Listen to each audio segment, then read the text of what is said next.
हरे कृष्णा दोस्तों। सुख, शांति और खुशियाँ तभी वास करती हैं जब लड़ाई झगड़े ना हों। जिस घर में कलेश होते रहते हैं वहाँ लक्ष्मी का वास कभी नहीं होता।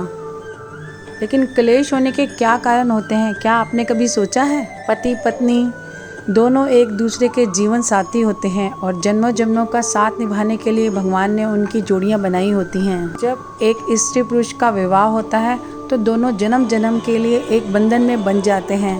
दोनों के बीच का अटूट प्रेम उन्हें जीवन भर के लिए एक दूसरे का बना देता है, एक अटूट बंधन में बांध देता है। लेकिन एक समय ऐसा आता है जब दोनों के बीच संघर्ष उत्पन्न होने लगता है। दोनों के बीच असामान्य रूप से लड़ाइयाँ होने लगती है, जिससे उनका सुंदर सा रिश्ता भी कड़वा लगने लग जाता है। किंतु दोनों के बीच हुए कलेश से दोनों में से कोई भी खुश नहीं रहता।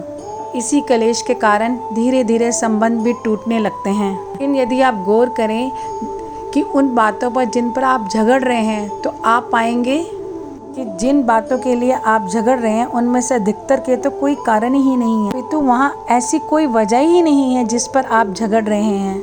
किंतु फिर भी झगड़े का कारण क्या है दोस्तों? आपको पता है झगड़े का कारण आप दोनों का ईगो है। ईगो, अगर आप गौर करेंगे तो पाएंगे कि आप दोनों ही एक दूसरे से खुद को नहीं समझते। एक कुछ बोल देता है तो दूसरे का ईगो तुरंत हर्ट हो जाता है और फिर दूसरा कैसे चुप रहे वो भी शुरू हो जाता है। परंतु आप क्या करें, परंतु आप दोनों एक दूसरे के जन्मों के साथी हैं, इसलिए परमात्मा ने आप दोनों को मिलवाया है। इसलिए अपने रिश्ते को प्रेम से ही रखना, ये भी आप दोनों की ही जिम्मेदारी है। इसलिए जब भी पहला किसी बात पर आपसे नाराज हो रहा हो, चाहे उसमें आपकी गलती हो या ना हो, आप अपने ईगो को साइड पर रखकर दरकिनार कर मौन रहें।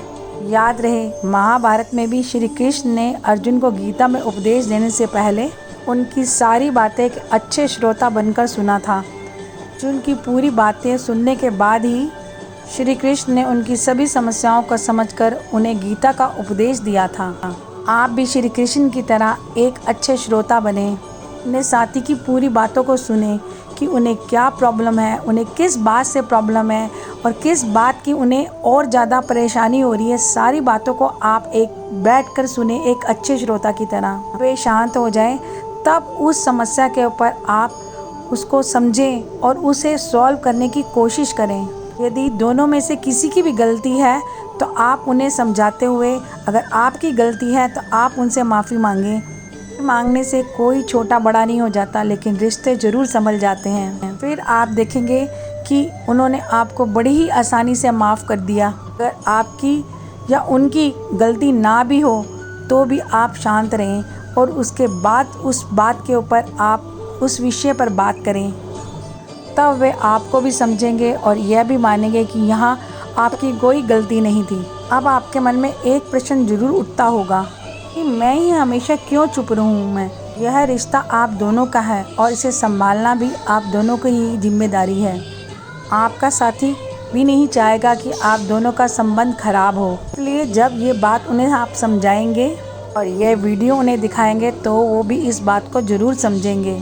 कलेश होने का दूसरा प्रमुख कारण है दूसरों की बातों में आकर बिना जांच पड़ताल किए अपने साथी से झगड़ने लगते हैं। इसलिए दोस्तों, किसी भी बात पर पहले आप जांच पड़ताल कर लें और किसी की सुनी सुनाई बातों पर आप विश्वास ना करें। आपके साथी की कोई गलती भी है तो भी आप उनसे प्रेम से समझने का प्रयास करें और उनसे प्रेम से पूछें। आपके दोनों का जो प्रेम है और बढ़ जाएगा और आप एक दूसरे को अच्छी तरह से समझने की कोशिश करेंगे और आपके रिश्ते दिन ब दिन और बेहतर होते जाएंगे। इसलिए दोस्तों, आप जब भी कोई बात आपको कोई बताता है या आप किसी की बात सुनते हैं, आप कभी भी लड़ झगड़ कर उसका क्वेश्चन करें, क्योंकि इससे रिश्ते दिन ब दिन ख़राब होते जाएंगे। तो दोस्तों, अगर आपको मेरी ये वीडियो अच्छी लगे तो प्लीज़ लाइक, कमेंट और सब्सक्राइब ज़रूर कीजिए। Thank you.